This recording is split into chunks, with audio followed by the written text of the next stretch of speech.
자, 다시 이어서 한번 보겠습니다. 시간이 좀 여기 왼쪽 위에 보면 시간이 좀 지났죠? 좀 추스리고 다시 왔습니다. 자, 우리 아까 저기 후한 부분까지 봤을 거예요. 그죠? 자, 이 부분 좀 내가 다 지워놨는데요. 일단은 자, 그래도 다시 한번 보자면 여기에 한번 방금 전이긴 했지만 다시 한번 복습을 할게요. 한 고조 유방 기억을 하셔야 되죠. 나라를 건국했고요.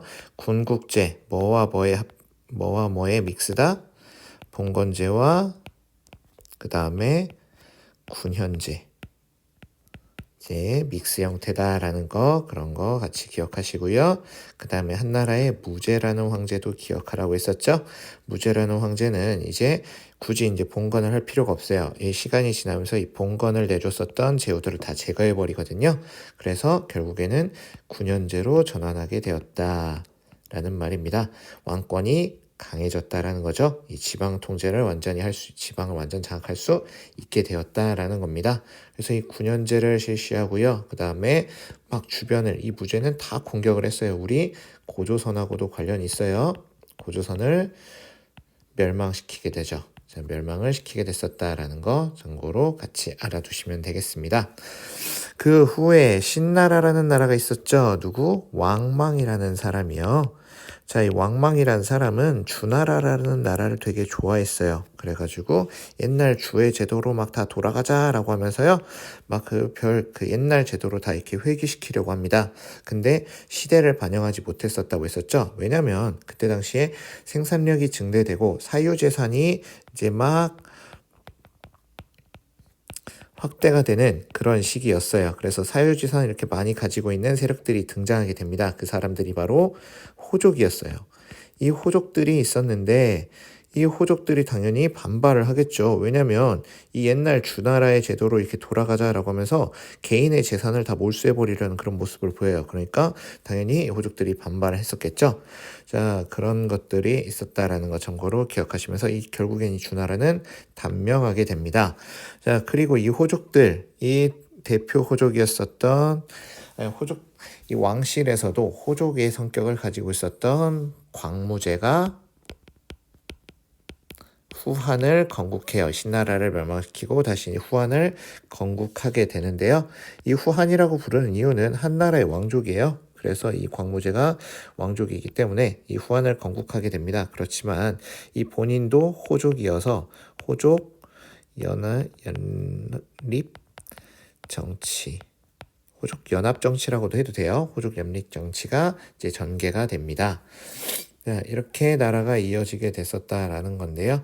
자, 이 시기는요, 아무래도 왕이 그리 힘이 세진 않았겠죠. 호족과 연합하는 그런 형태였어요.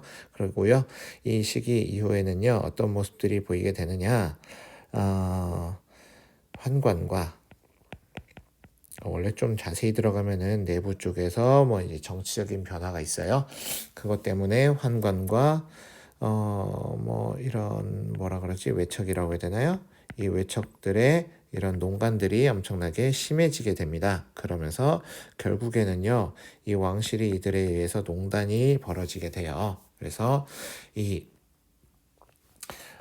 이런 모습들을 좀 보이게 되는데요. 한번 잠깐만요. 또 교과서에서 어떤 내용들을 내가 좀 빼먹고 있는지 한번 살짝만 볼게요. 뭐 이 황관 외척들이 대두했다라는 거, 그리고 호족들이 이제 토지, 아까도 얘기했죠. 이 호족들의 호족 연립 정치여서요. 이 호족들이 많은 땅을 이제 가져가다 못해 거의 대다수의 땅을 가져가 버립니다. 그렇기 때문에 이 땅이 이제 다 가져가서 농민들이 이제 땅이 없어요. 그러니까 농민들의 삶이 힘들어졌겠죠. 그래서 결국에는 반란이 일어난다라고 일단은 흐름으로 알아두시고요. 그 호족들은요, 근데 당당하게 또 이제 이 중앙 정치판으로 이제 등극하게 됩니다. 그게 바로 뭐냐면 향거리 선제라는 거예요. 자, 이건 뭐냐면 지방에서 이제 명망 있는 사람을 중앙의 관리로 추천하는 그런 제도입니다. 자, 이런 제도인데요. 당연히 지방에서 힘 좀 있는 이런 사람들, 땅도 많이 가진 이런 지방의 유력자들이겠죠? 이런 사람들이 이제 중앙 관리로 이제 호족이 지방에 있는 돈 좀 있는 호족들이 중앙의 관리까지도 하겠다라는 그런 내용을 여러분들도 알 수 있겠죠? 자, 이렇게 이어졌었다라는 거 참고로 기억하시고요. 그리고 유학에 관련된 내용도 살짝 있네요. 자, 유학이라는 거는요, 어떻게 이제 발전하게 됐느냐. 한나라는요, 이 정치, 이념이 바로 유학입니다. 그 이전에는 법가였었죠. 법으로 나라를 통치해서 너무나 엄격했기 때문에 이 힘들었었다라고 하면서 이 유교적인 통치 이념을 이제 전개시켜요. 그래서 이 유교를 근본으로 삼게 됩니다. 자, 그랬는데, 이제 유교에 대해서 이제 깊이는 이해를 해야 되잖아요. 근데 우리 진나라는요, 아까 뭐 했었냐면은 분서 갱유라는 걸 했어요. 다른 사상의 담긴 그런 책들을 다 없애버리고 그런 연구하던 사람들을 다 파묻어 버렸습니다. 유학에 관련된 내용이 많이 소실됐어요. 없어졌단 말이에요. 그러다 보니까 이 유학에 대한 것들을 모으고 공부를 했겠죠.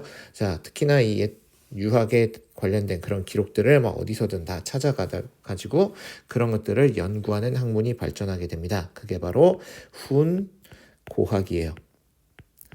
옛 서적 이런 것들을 찾아가지고 그 의미들을 파악하는 그런 이 훈고학이다라는 거, 이런 것들이 등장했었다라는 거예요. 자, 그리고요, 우리 도가도 발전하게 되는데요. 도가는 이제 중국의 정식 이제 종교로 이제까지도 나아가게 돼요. 특히나 이런 도가가 이제 많이 발전을 하게 됩니다. 그러면서 특히나 이런 농민들에게 많이 이제 빠져들게 되는데요. 이 농민들에게 이 도가는 참 이것저것 다 믹스된 잡종교라고 했었어요. 이 도가의 성격을 띤 그런 종교가 나오게 되는데 뭐냐면 오두미교와 오두미도라고 해요. 사천지방에. 그리고 또 뭐가 있냐면 황로술. 황건적인데요. 황로술 이런 것들이 있게 됩니다. 자, 이런 것들은 이제 좀 뭐냐면 뭐 쌀 5미만 내면은 5두만 내면 뭐 이제 가입이 된다라고 해서요. 그리고 그 뭐 종교에 가입되고 그들이 이제 뭐 가입원으로서 어찌 보면은 좀 공동의 이익 이런 것들이 있게 된다라는 겁니다. 그리고 황로술이라는 것은요 좀 미신적인 게 섞여요. 뭐냐면은 막 병을 고쳐주고 막 이러거든요. 자, 이런 것들이 이제 백성들이 오갈 데가 없으니까 이게 기댈 데가 없으니까 종교에 믿으면서 이것들이 크게 성장하게 됩니다. 자, 이러면서요, 이 농민들이 반발하면서 이 황로술이 결국에는 어떻게 이제 전개가 되냐면은 황건적이 돼요. 이 한나라를 타도하자라는 그런 구호를 들면서 크게 일어나게 됩니다. 머리에 황색 두건을 들고 일어나게 돼요. 이거를 이제 전개했었던 인물이 바로 장각이라는 인물입니다. 장각이 이제 태평도 이런 것으로서 이 황로수를 이제 연마한 태평도라는 그런 집단체를 만들어 가지고요. 이런 이 반란을 일으키게 돼요. 자, 이런 혼란이 있게 되니까 이런 것들을 때려잡자라고 하면서 이 한나라에서 이제 이런 지방에 있는 좀 힘 좀 쓰는 애들이 들고 일어나게 돼요. 자, 그런 와중에 이제 한나라는 점점 분열하게 되는데요. 자, 뭐 어떻게 되느냐? 결국에는 위나라, 촉나라, 오나라,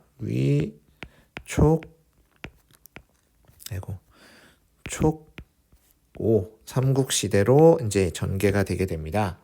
자, 이렇게 분열이 됐었다라는 거 참고로 알아두시는데요. 자, 위나라는요, 조조라는 사람이에요. 자, 그리고 촉이라는 나라는 유비, 그리고 여기 오라는 나라는 손권, 이런 인물들이 이제 이 중국을 3분의 1씩 거의 뭐 나눠가지고 천하삼분지계라고 하죠. 자, 북쪽에 원래 이 중국이 있었던 이런 지역에 그 다음에 서쪽에는 촉, 그 다음에 오른쪽에는 왜 이렇게 반짝반짝거리지? 뭐냐 이건. 자, 그리고 여기는 이렇게 위가 왜 이렇게 작아 보이죠? 위가 제일 커요. 자, 위촉 오 이렇게 삼국이 나눠서 서로 경쟁하는 그런 모습을 보였던 시기가 바로 위촉오 삼국시대였다라고 보시면 됩니다. 결국에는요, 여기는 그냥 간단하게 넘어갈게요. 어차피 책에도 잘 안 나오니까요. 자, 이 위촉오 삼국시대가 있게 되는데 결국에는 이 조조아들 조비가 이제 결국엔 위라는 나라를 이제 크게 이어갔긴 했지만 이 사마염이라고 해야 되나요? 그 사람이 먼저 다시 할게요. 자, 이 조비라는 사람이 이 나머지 나라들을 다 통일하게 돼요. 자, 그렇게 이제 위라는 나라가 있게 되는데, 자, 이거를 이제 또 이 조비가 세웠었던 이 나라를 멸망시키셨던 인물이 바로 사마염인가 하는 사람입니다. 이 사람이 바로 진이라는 나라를 또 만들어요. 그래서 통합왕조 진이라는 나라가 만들어졌었는데요. 자, 이 진이라는 나라도 이제 결국에는 또 망하게 됩니다. 왜냐면요, 이것도 얘는 이 진을 만들었었던 이 황제는 또 봉건제를 실시해요. 자, 그러다 보니까 어떻게 될까요? 또 이 지방에서 들고 일어나겠죠? 그러면서 또 분열이 일어나요. 뭐 팔왕의 난 뭐 이런 것들이 일어나게 됩니다. 그래서 분열이 일어나서 이제 아예 5호 16국이라는 분열 시기로 이어진다라는 거, 참고로 그렇게 알고 계시면 될 것 같습니다. 이게 바로 이제 교과서 42페이지의 그런 내용이다라고 알아두시면 될 것 같아요. 자, 이렇게 진이라는 나라가 이렇게 있고 분열하게 되는데요. 그런 틈을 타가지고 무슨 일이 있게 되느냐. 저 위쪽에서, 북쪽에서 이 5호 흉노선비 저갈 강이라고 부르는 이 오랑캐들이 쳐들어오게 됩니다. 그러면서 이 화북 지방을 점령하게 돼요. 그런 시기가 바로 5호 16국 시기다라고 우리가 알아두시면 되겠습니다. 이 5호라는 것은 흉노 선비, 갈, 강족이에요. 자, 이런 부족, 이게 그 종족이에요. 자, 오랑캐족인데요. 이런 애들이 내려와가지고 각자 16국이라고 부르는 건 딱 16개 나라는 아니지만 이런 이 이민족들이 서로 조그마한 계속 나라들을 만들었다 없어졌다 만들었다 없어졌다 했었던 그런 시기가 바로 5호 16국이었습니다. 아까 만들어졌었던 이 진이라는 나라는 이 흉노족 이런 애들에 의해서 5호에 의해서 이제 남쪽으로 내려오게 돼요. 이 중국은 사실 남쪽은 사실 오랑캐 영역, 여기가 바로 진짜 중국이라고 했었죠. 이 중국에서 이제 이 남쪽으로 피신하게 되는 거예요. 그래서 동진이라고 부르게 됩니다. 자, 이 동진이 이 5, 16국은 남쪽에 동진이 있었던 시기다라고 우리가 알아두시면 되고요. 저기 밑에 있는 위진 남북조 또한 이 동진을 말하는 거예요. 이 동진은 그렇게 쭉 이어진다라는 겁니다. 물론 동진은 이 위진 남북조 시기에 송, 제, 양, 진이라고 나라가 또 바뀌기도 해요. 자, 아무튼 이렇게 남쪽에는 동진이 있고요. 북쪽에는 이런 오랑캐들이 열심히 나라를 서로 번갈아 가면서 이렇게 막 분열이 일어났었다라고 우리가 알아두시면 되겠습니다. 우리 저기 한번 왼쪽 좀 볼까요? 여기가 아니네요. 아, 이거 잠깐만요. 자, 이렇게 해서 이제 보시면 여기는 PPT죠. PPT에 이게 나와 있으려나요? 안 나와 있겠죠? 그러면 이걸 뭘로 봐야 되냐? 2-도 안 가져왔나요? 여기 있죠? 준추정국 시대밖에 안 가져왔네요. 세계사 교과서로 보겠습니다. 교과서에 이제 우리가 준추정국 시대를 지나서 이 부분 있죠? 이 부분을 좀 보려고 내가 지금 좀 여러분들 정신사나운데 이거를 가져왔어요. 뭐냐면 여기 우리가 지금 내가 얘기했듯이 후한은 광무제가 나라를 만들었었다고 했었죠. 그렇지만 결국에는 이게 이 외척 세력과 호족들에 의해서 결국에는 외척과 환관과 호족 세력에 의해서 이렇게 나라가 이제 혼란스럽게 되고 결국에는 분열이 일어나게 됩니다. 자, 그러고 이렇게 위촉 오 3국으로 분열했지만 이 조조가 세웠었던 나라 이런 것들을 결국에는 이 사마염이 이 진이라는 나라를 세워가지고 하나로 통합을 한 후에 했지만 이 진이라는 나라도 오래가지 못해요. 왜냐? 아까 말했듯이 봉건제를 실시하면서요. 결국엔 나라가 쪼개지고 또 안타깝게도 또 이 북쪽에서는 오랑캐 5호가 내려오게 되면서요. 이 5호 16국 시대가 이제 열리게 됩니다. 그리고 이 진이라는 나라는 남쪽으로 이제 피신해 와서 동진이라는 나라를 만들게 됐다라는 거. 자, 그리고 이 북쪽에서는요. 서로 이렇게 5호 16국이 서로 여러 나라를 만들다가 결국에는 이 북위라는 나라가 만들어져요. 자, 이 선비족이 만든 북위라는 나라가 만들어졌다라는 거 참고로 알아두시고요.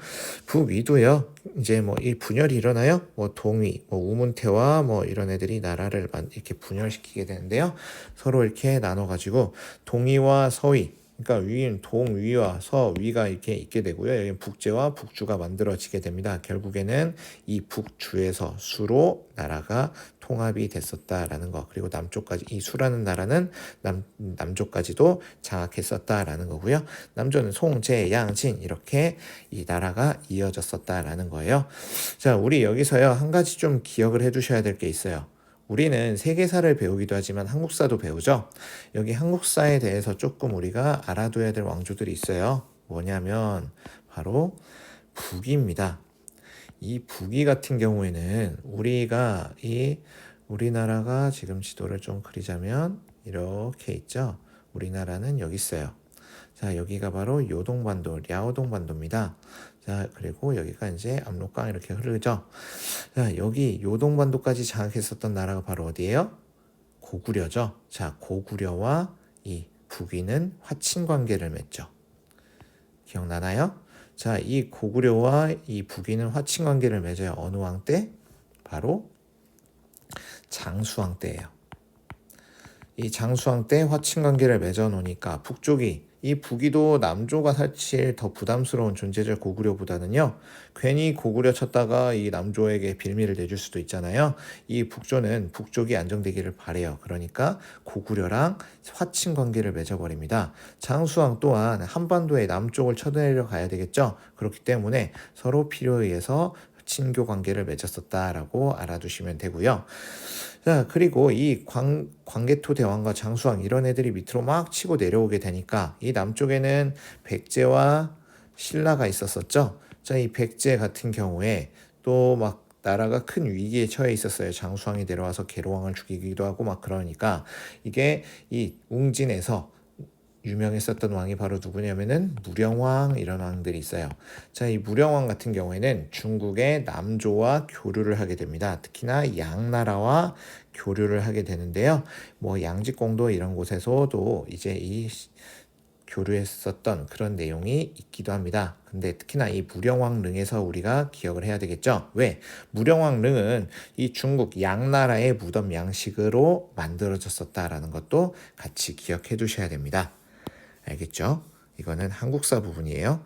한국사는 이게 이 중국과 뗄래야 뗄 새우가 없는 그런 부분이니까 우리가 좀 알고 있어야 되는 겁니다.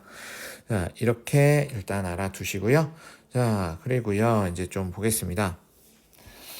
이렇게 이런 아까 5호가 이렇게 분열해 있다가 결국에는 북쪽에는 북위, 남쪽에는 이제 남조가 만들어지게 되는데요.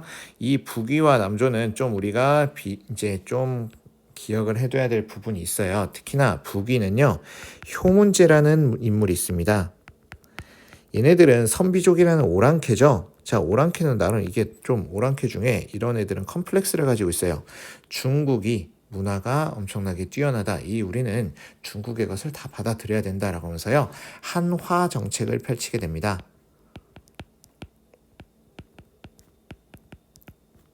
중국의 한족과 같은 그런 정책, 이런 한이라고 써 있는데요. 지금 한이에요. 한화 정책을 펼쳐요. 중국의 한족의 것에 그런 과 동화를 시키자라는 그런 정책을 펼치게 됩니다. 자, 그럼 여기 뭐 어떤 것들이 있냐면 뭐 한족의 성씨를 쓰고요. 그다음에 한족의 말, 그다음에 뭐 한족과 결혼 뭐 이런 것들을 장려하면서요. 자, 장려하고 그다음에 한족이 사는 그런 지역으로 이주해서 살아라 뭐 이런 것들을 했었던 게 바로 이 한화 정책입니다. 자, 이런 것들을 실시했는데 당연히 이거 선비족들이 반발했겠죠. 그러면서 내부에 좀 분열이 일어나는 그런 모습도 보였었다라는 거 참고로 기억하시고요. 자, 그리고요. 어떤 것들이 있느냐?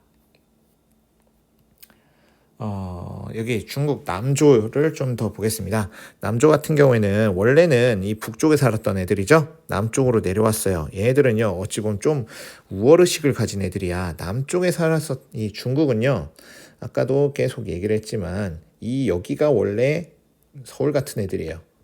우리나라에. 자, 서울 같은 애들이 지방으로 내려와 봐요. 뭐라고 생각하세요? 하겠어요? 아씨, 나는 서울 사람이야. 어이, 지금 지방에 있지만 난 그래도 서울 사람이야. 막 이러면서 막 되게 우월한 그런 의식을 뽐내잖아요. 그런 것들처럼 얘네들이 그런 거예요. 내려와가지고 막 우월한 그런 귀족, 나는 서울에 사는 이런 사람들처럼 막 이게 나는 귀족이야. 막 이러면서 이 귀족 의식을 되게 뽐냅니다. 자, 이런 것들을 했었던 애들이 바로 이런 남조의 인물들이고요. 자, 남조에서 근데 얘네들은 아무래도 이 중국이라고 부르는 이쪽이 바로 좀 더 선진 문물이 있던 곳이죠. 그래서 이쪽에 선진 문물들을 이식을 많이 하게 됩니다. 그래서 이 기술이나 문물들이 이식을 해가지고요. 여기 남쪽에 뭐 이제 농업도 발달하게 돼요. 자, 농업 기술도 발달하게 되고 뭐 이런 문화도 많이 크게 발달하게 됩니다. 그래서요, 남쪽에서는 이 귀족 문화가 발달하게 되었다라는 거 참고로 기억해 두면 좋을 것 같아요. 지금 배터리가 많이 줄어들고 있으니까요. 여기 부분은요, 일단 뭐 몇 차시에 걸쳐서 할지는 모르겠지만, 여기 위, 진, 남북 쪽까지만은 우리 지금 오늘은 하겠습니다. 그래서요, 이 남조에 이제 이런 귀족 문화, 화가 이제 발달했다라는 거 같이 이제 좀 기억하시고요. 그 다음에 남쪽에 이제 벼농사. 남쪽은 원래 중국 남쪽은요, 여기는 오랑캐가 사는 곳 이러면서 그냥 거의 신경도 안 썼던 곳이에요. 특히나 여기는 무슨 강이 흘러요? 양쯔강이 흐르는 곳이죠. 사실 여기는 발전 가능성이 매우 컸었던 곳이긴 하지만 이거는 상당한 노력이 기울여져야 발전이 되는 곳이에요. 왜냐면 여기는 큰 강 주변이어서 엄청나게 범람 같은 것들이 많이 해가지고 막 이런 늪지대 같은 게 많아요. 근데 이런 것들은 사실 배수 관리를 좀 많이 해줘야 이 농지로서 쓸 수가 있겠죠. 농사 짓기는 매우 좋은 곳이에요. 그렇지만 배수 관리를 해야 되는데 이 사람들이 남쪽으로 내려와서 뭐 하겠어요? 이제 여기를 이제 경지 정리를 하겠죠. 그래서 여기에서 경지 정리를 하고 여기 특히나 남쪽이어서 농사도 잘 돼요. 자, 그래서 이 벼농사들이 크게 이제 발달하게 됐고요. 이 벼농사가 발달하면서 여기 이 생산량이 또 크게 증가하면서 이게 나중에 송나라에 이르면요, 중국 전체를 여기가 먹여 살릴 정도로 엄청난 생산량을 기록하게 됩니다. 자, 그리고요, 여기 구품중정제라는 게 있어요.